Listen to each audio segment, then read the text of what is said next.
전 세계 50개국이 참가한 행사에서 안제이 두다 폴란드 대통령님이 직접 한국 전시장을 방문하셨습니다. 대통령님은 전시장을 둘러보시며 한국 방산 기술에 대해 극찬했고 폴란드 국영방송에서 이 장면을 전 국민에게 생중계했다고 하는데요. 과연 무슨 일이 있었던 걸까요? 안녕하세요. 저는 폴란드에서 국방부 소속 방산 전문가로 일하고 있는 31살 레나라고 합니다. 아직 젊은 나이지만 이미 폴란드 방위산업 분야에서 주목받는 인재로 꼽힌답니다. 어릴 적부터 군사 역사와 첨단 기술에 관심이 많았어서 대학에서도 국제관계학을 전공하고 졸업 후 바로 국방부에 입사했어요. 제가 정말 큰 주목을 받게 된 계기는 작년 12월에 한국 기업 하나와 폴란드가 체결한 K9 자주포 152문 도입 계약 체결이 있습니다. 이 당시 계약 규모가 무려 3조 원이 넘는 대형 사업이었어서 저도 밤낮 없이 한국 측 자료를 검토하고 자료를 분석해서 보고서를 작성했던 기억이 생생합니다. 당시 부하 슈차크 국방장관님을 보좌하며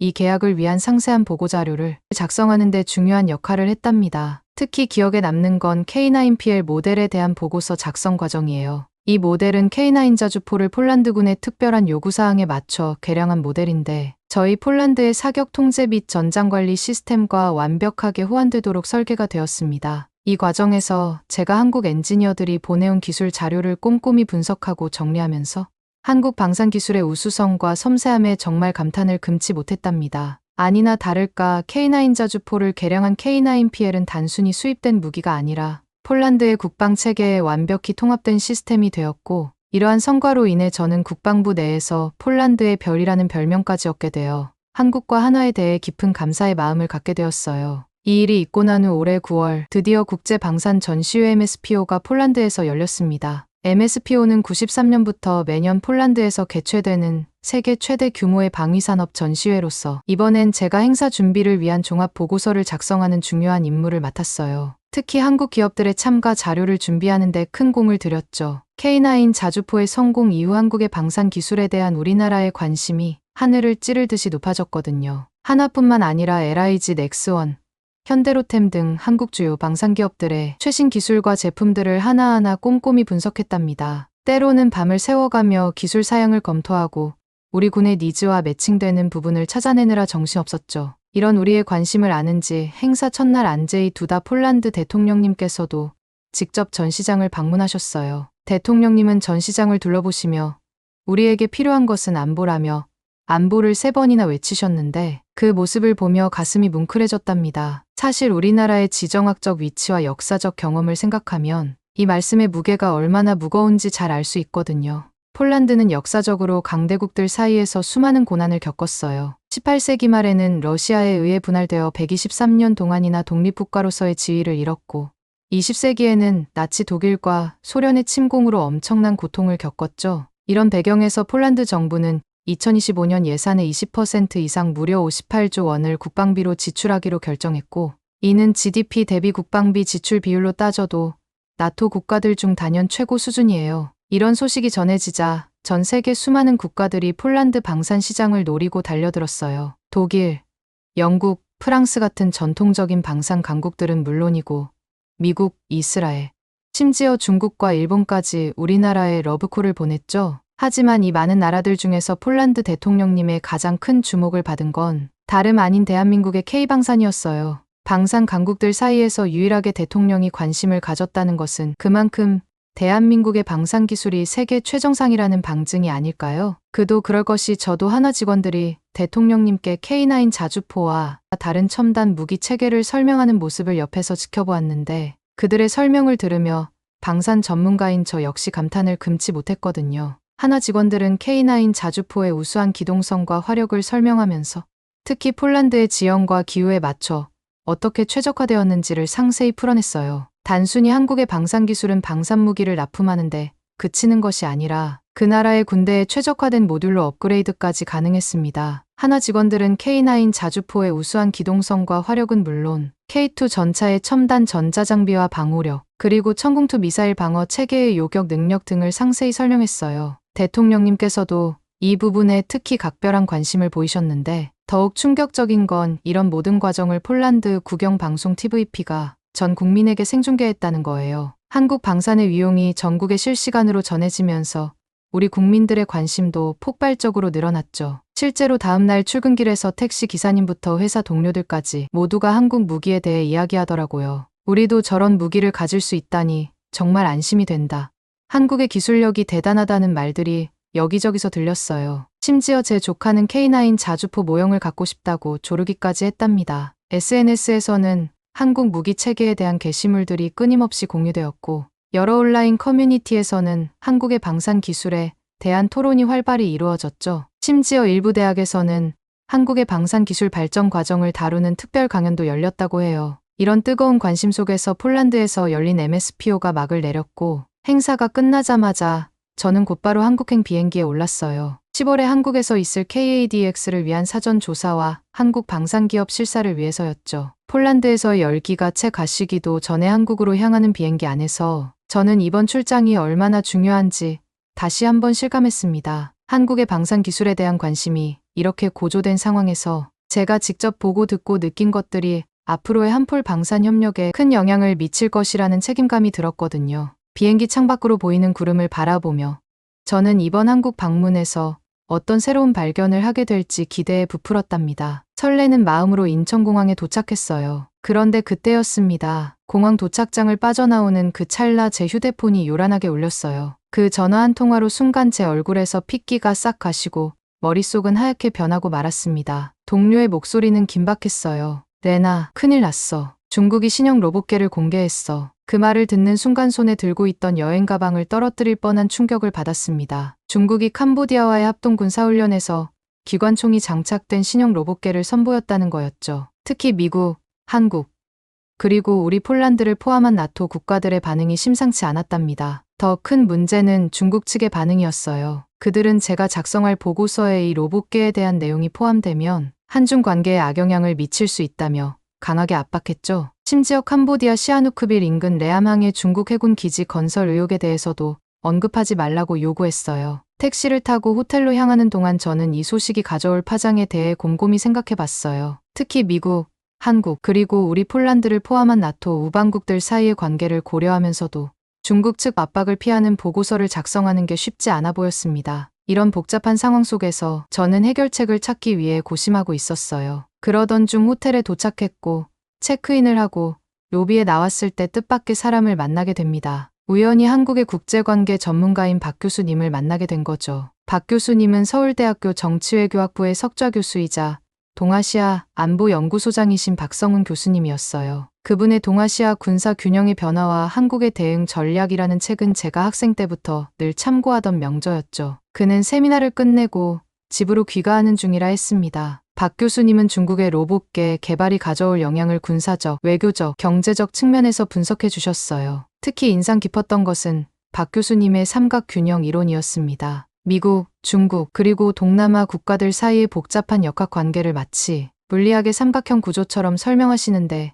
그 통찰력에 감탄했답니다. 레나 씨, 이 로봇개 기술은 단순한 무기가 아닙니다. 이것은 새로운 형태의 전략적 지렛대가 될 수 있어요. 특히 동남아 국가들의 입장에서는 이 기술이 중국과의 관계를 재정립하는 계기가 될 수 있죠. 박 교수님의 이 말씀은 제게 큰 깨달음을 주었어요. 덕분에 보고서의 큰 틀을 잡을 수 있었고 특히 각국의 반응을 예측하는 데 많은 도움을 받았답니다. 그러나 여전히 해결되지 않은 문제가 있었어요. 바로 이 기술의 윤리적 측면과 실제 전장에서의 심리적 영향이었죠. 이 부분에 대해서는 박 교수님도 이는 우리 정치학자들의 영역을 넘어서는 문제라고 말씀하셨어요. 그분과의 대화는 3시간 넘게 이어졌고 헤어질 때쯤에는 제 노트북에 빽빽하게 메모가 채워져 있었답니다. 박 교수님의 도움으로 보고서의 큰 그림은 그릴 수 있게 되었지만 여전히 그 빈틈을 채우기 위해서는 다른 관점이 필요하다는 것을 느꼈습니다. 이런 상황에서 저는 급히 이 신형 로봇개가 국제관계에 미칠 영향에 대한 보고서를 작성하라는 지시를 받았어요. 갑작스러운 지시에 제 머릿속은 혼란스러웠고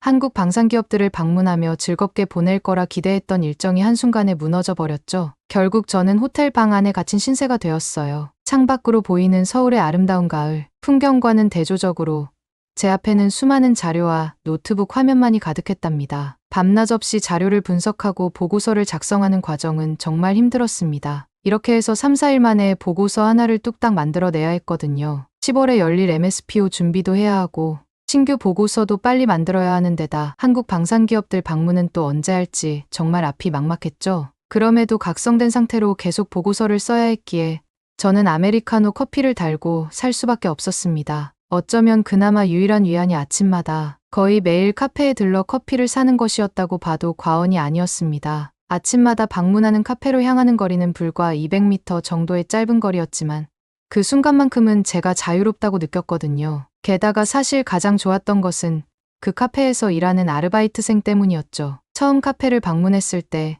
아침 일찍이라 그런지 카페는 한산했고 카운터에는 키가 크고 훤칠한 아르바이트생 하나가 서 있었답니다. 그의 얼굴을 보는 순간 저도 모르게 작은 미소가 지어졌어요. 피로에 찌든 제 모습과는 대조적으로 그는 밝고 상쾌해 보였거든요. 까만 머리에 날카로운 눈매, 그리고 부드러운 미소까지 고되고 힘든 작업 중에 유일한 낙이었습니다. 가슴팍에 달린 이름표를 보니 이름이 남재우였습니다. 그때는 알지 못했죠. 제가 이 카페에서 그리고 재우와 어떤 일이 벌어질지. 아무튼 그렇게 매일 들리던 카페와는 별개로 시간이 갈수록 제 상태는 점점 악화되어 갔습니다. 거울 속 제 모습은 완전히 달라져 있었죠. 충혈된 눈, 헝클어진 머리, 피곤에 찌든 얼굴까지. 하지만 포기할 수는 없었어요. 중국 측에서는 계속해서 추가 정보를 요구해왔고 우리 폴란드 정부에서도 빠른 분석을 독촉했으니까요. 제 어깨 위의 책임감은 점점 더 무거워져만 갔어요. 그 중에서도 가장 힘들고 어려웠던 건 균형을 잡는 일이었습니다. 중국의 기술력을 인정하면서도 그것이 가져올 위협을 객관적으로 분석해야 했죠. 때로는 한 문장을 쓰고 지우기를 수십 번 반복하기도 했어요. 각 단어의 뉘앙스까지 신경 쓰며 어느 한쪽으로 치우치지 않으려 노력했답니다. 동시에 이 상황이 우리 폴란드에 어떤 기회가 될 수 있을지 깊이 고민했습니다. 특히 한국과의 방산 협력을 더욱 강화할 필요성을 느꼈죠. 보고서 작성 사흘째 되던 날, 저는 정말 한계에 다다랐어요. 충혈된 눈은 모니터를 똑바로 보기조차 힘들었고 지끈거리는 머리는 마치 망치로 두들리는 것 같았습니다. 그런데도 보고서는 아직 절반도 완성하지 못한 상태였어요. 중국의 로봇계 기술이 가져올 국제 정세의 변화를 분석하는 일이 이렇게 복잡할 줄은 몰랐답니다. 그래서 잠시라도 머리를 식히고 싶어 평소보다 30분 정도 일찍 숙소를 나섰어요. 늘 가던 카페에서 평소처럼 아메리카노를 주문하고 한 모금 마시면서 카페를 나섰습니다. 그런데 그때였어요. 카페를 나선 지 얼마 지나지 않아 아르바이트생 재호가 뛰어나왔습니다. 저는 순간 깜짝 놀랐어요. 아무리 피곤하고 머리가 떡진 상태지만 키 크고 잘생긴 아르바이트생이 갑자기 저한테 말을 걸 이유가 없잖아요. 최대한 정신을 똑바로 차리고 그의 입술에서 무슨 말이 나올지 기다리고 있었습니다. 손님, 아까 이걸 떨어뜨리신 것 같아요. 그의 목소리는 부드럽고 따뜻했습니다. 그의 손에 보니 제가 흘린 돈이 들려 있었어요. 아까 카페에 가서 주문하려고 지갑을 열었는데 그만 실수로 몇 장의 지폐를 바닥에 떨어뜨린 것이었습니다. 너무 피곤해서 그런지 손에 힘이 제대로 들어가지도 않았고 지폐가 바닥에 떨어진 줄도 몰랐던 거예요. 다행히 아침 이른 시간이라 카페 안에 손님이 아무도 없어서 재우가 이를 발견하고 찾아준 것 같더라고요. 짧은 순간이지만 그의 정직함에 깊은 인상을 받았어요. 한국에는 이렇게 젊고 잘생기고 정직한 사람이 있는 건가 싶어 순간 감동을 받았습니다. 그런데 그때 이어지는 재우의 말이 저를 더 충격으로 몰아넣었습니다. 그리고 어제 오신 것 같은데 혹시 어제도 거스름돈을 덜 받으신 것 같아요. 계산해 보니까 카운터에 잔액이 10,000원이 더 많더라고요. 확인해 보시고 맞다면 다음에 오실 때 알려주세요. 제가 다시 돌려드릴게요. 저는 그 말을 듣고 잠시 멍해졌답니다. 솔직히 저는 거스름돈을 제대로 받았는지조차 기억이 나지 않았거든요. 그만큼 보고서 작성에 몰두해 있었던 거죠. 거의 매일 아침 커피를 마시러 이 카페에 오니 어제가 오늘 같고 오늘이 내일 같고 완전 비몽사몽이었던 겁니다. 재우의 말을 듣고 그제야 내가 정말 어제도 거스름돈을 제대로 확인도 안 하고 나왔던 건가 생각이 들었습니다. 어서 숙소로 돌아가서 어제 거스름돈을 안 받은 것인지 제대로 세어보고 확인해 보겠다는 마음이 들었죠. 그러면서 저는 뭔가 설렘을 느꼈습니다. 한국이라는 나라에 와서 무언가 업무가 아닌 개인적인 약속이 생긴 것 같은 마음에 가슴이 쿵쾅거렸어요. 물론 거스름돈도 제가 제대로 받은 것인지 그 답을 재우에게 알려줬어야 했고 솔직히 말하면 재우와 다시 마주치고 대화를 나누고 싶은 마음이 들었거든요. 4일 밤낮을 복잡한 국제 정세와 씨름하느라 지쳐있던 제게 재우는 마치 한 줄기 빛 같았답니다. 카페를 나서면서 뒤돌아본 재우의 모습이 자꾸 눈에 아른거렸어요. 그의 미소, 그의 목소리, 그의 친절함과 정직함까지 이 모든 것들이 제 마음 한구석에 따뜻하게 자리 잡았답니다. 그런데 그런 설렘도 잠시, 그날 저녁 저는 갑작스러운 전화를 받고 큰 충격을 받았습니다. 수화기 넘어 들려오는 상사의 목소리는 심각했죠. 중국 측에서 갑자기 추가 자료를 요구해 왔다는 거예요. 이럴 수가.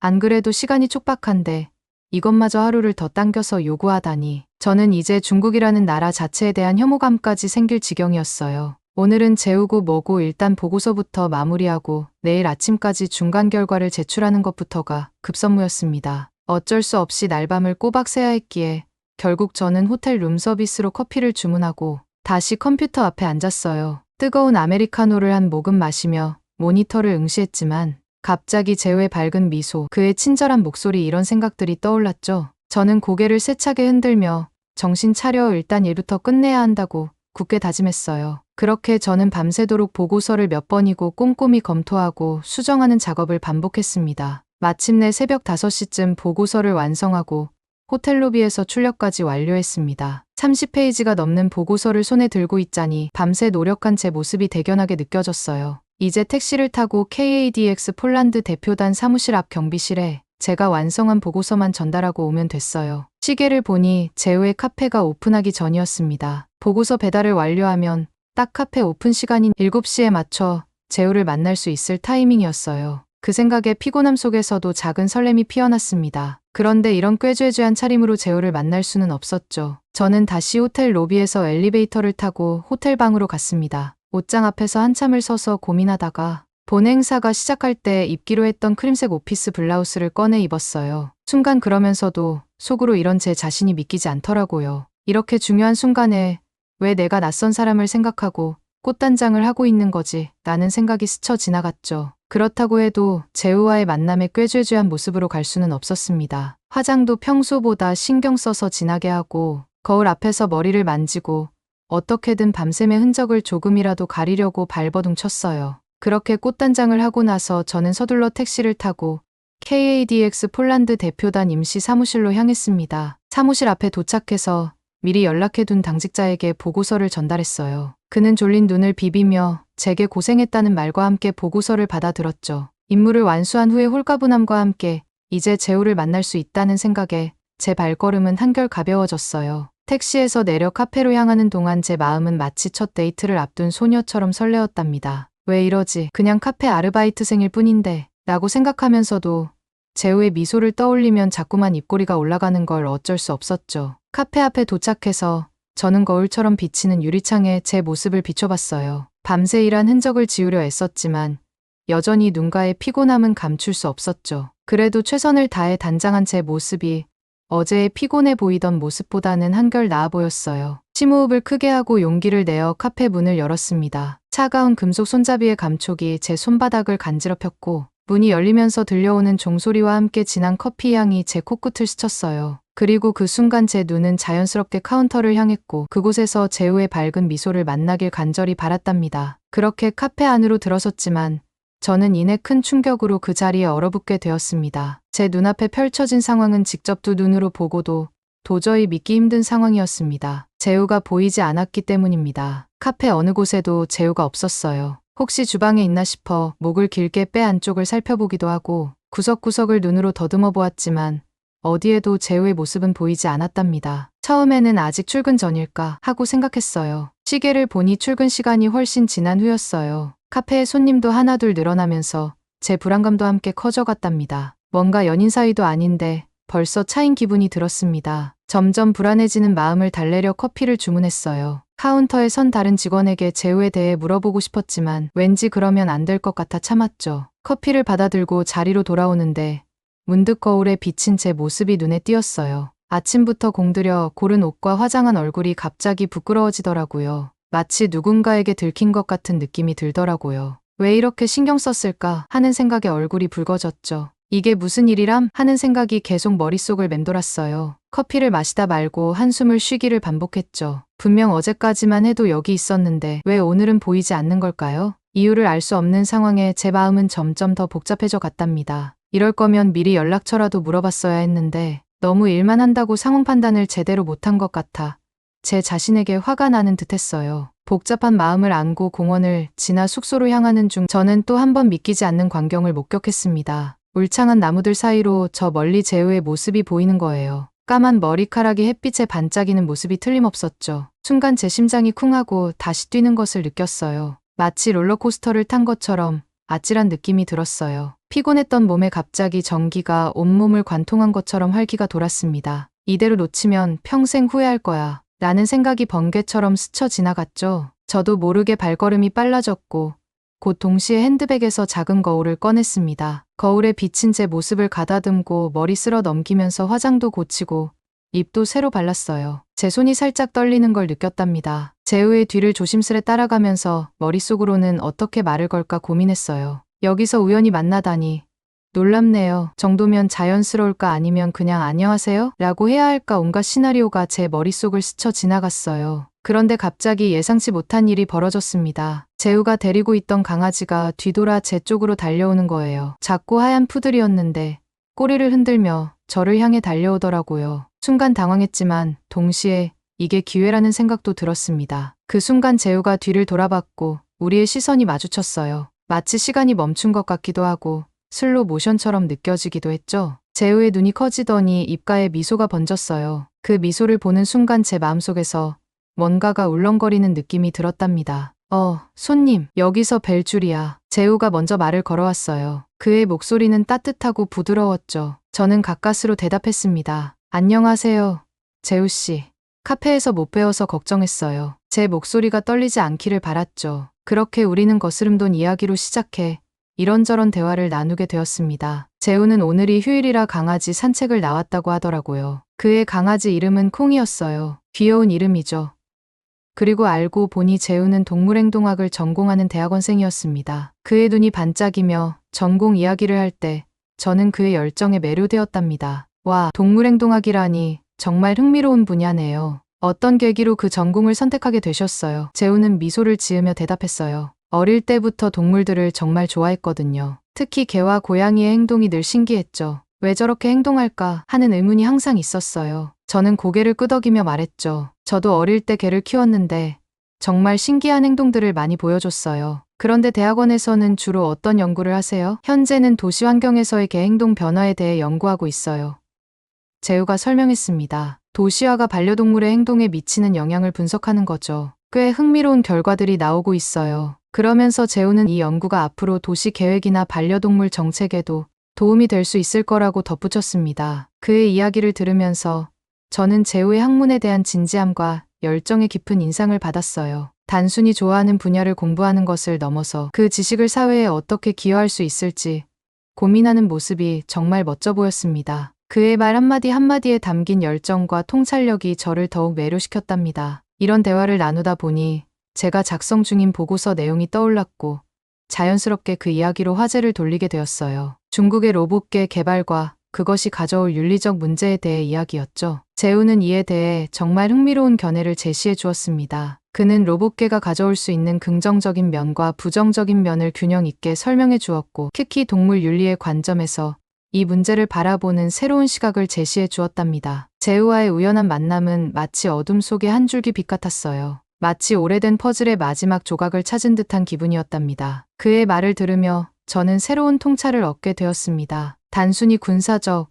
정치적 관점에서만 이 문제를 바라보던 제 시야가 넓어지는 느낌이었죠. 동시에 재우의 지적인 모습에 더욱 매력을 느꼈답니다. 호텔로 돌아와 최종 보고서 작성에 몰두하면서 제 손가락은 키보드 위에서 더욱 바빠졌어요. 모니터 화면에 비치는 창밖의 서울 야경이 제 열정을 더욱 불태웠죠. 중국의 로봇계 기술을 단순히 군사적 위협이나 정치적 도구로만 보지 않고 그것이 가져올 수 있는 다양한 측면을 균형 있게 서술하려 노력했습니다. 때로는 긍정적인 면을 강조하다가도 다음 순간 부정적인 영향을 생각하며 문장을 수정했죠. 특히 이 기술이 동물 윤리에 미칠 영향을 고려하면서 제 마음속에는 복잡한 감정이 교차했습니다. 전쟁의 잔혹함과 동물 보호라는 두 가지 상반된 개념 사이에서 균형을 잡으려 노력하는 과정이 마치 고개를 하는 것 같았답니다. 며칠 동안 저는 거의 호텔 방에서 나오지 않았어요. 룸서비스로 끼니를 해결하면서 때로는 재우에게 메시지를 보내 조언을 구하기도 했죠. 그의 답장은 항상 제게 새로운 관점을 제시해 주었고 이는 보고서의 깊이를 더해 주었어요. 마침내 보고서가 완성되었을 때 저는 지치면서도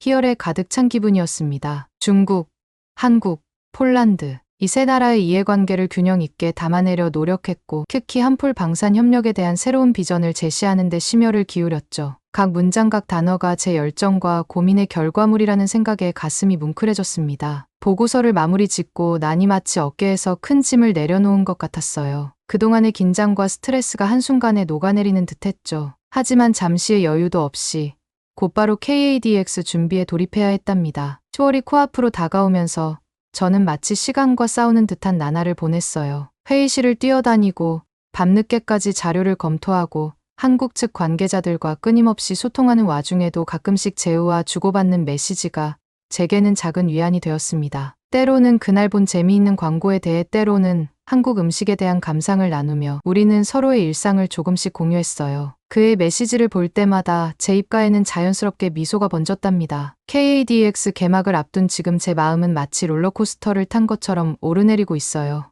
설렘과 긴장이 교차하는 이 느낌이 참 이상하네요. 10월부터 시작될 이 대규모 행사에서 저는 폴란드 대표단의 핵심 멤버로서 중요한 역할을 맡게 되었거든요. 한국의 첨단 방산 기술을 직접 눈으로 확인하고 제가 그토록 공들여 작성한 보고서의 내용을 현장에서 검증할 수 있다는 생각에 가슴이 두근거려요. 그리고 오늘 저녁 마지막 점검을 끝내고 잠깐의 여유를 가질 수 있었어요. 그 짧은 시간 저는 제우와의 만남을 선택했고 한강공원에서 우리는 천천히 걸으며 이야기를 나눴습니다. 노을이 지는 한강을 배경으로 제우의 부드러운 목소리와 따뜻한 미소는 그동안의 긴장을 녹여주는 것 같았어요. 그렇지만 또 한편으로는 KADX가 10월 6일에 끝난다는 사실이 자꾸 머릿속을 맴돌았어요. 마무리 정리 작업까지 하고 귀국한다고 해도 10월 중순에는 폴란드로 돌아가야 한다는 생각에 마음이 싱숭생숭해졌습니다. 우리의 이별이 눈앞에 다가와 있다는 현실이 갑자기 실감나더라고요. 하지만 제우의 연락처를 알고 있다는 사실이 작은 위안이 되었습니다. 이 좋은 감정을 간직한 채로 앞으로도